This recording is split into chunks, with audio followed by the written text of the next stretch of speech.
To create a new Lumion project, go to your Start tab, and then here at the Start tab, you have 6 different default templates that you can use. I usually use plain because it has a nice ground plane and then sky. But I know many people that will use white because with white, that means that they can put in any of their scenes that already has grass or site or terrain directly into the Lumion environment, as well as fairly quickly be able to adjust their sky to look exactly the way that they would like it to look.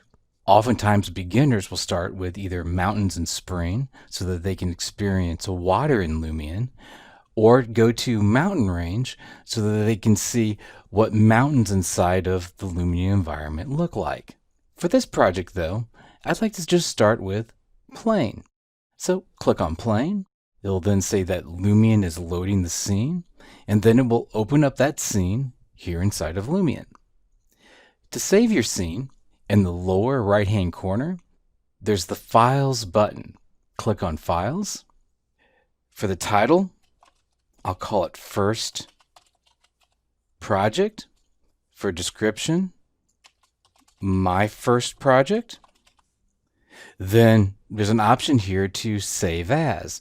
This allows us to give this project a name.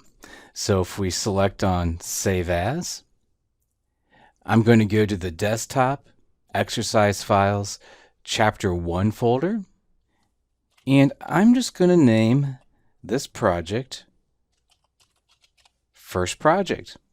Then select on Save. Now, even though I'm calling it a project, it's really a scene file, so it's saving the scene. Eventually, it'll tell you that the scene has been saved successfully. Then you can come back in at a later time and reopen up this scene. To load a scene, you can just come over here to Load Scene, and then you'll notice that any of your recent scenes will then show up here on the list. In this case, here's First Project, My First Project, which means that if you want to load that scene up, you can just click on that first project, and Lumion will then go through the process of loading that scene again.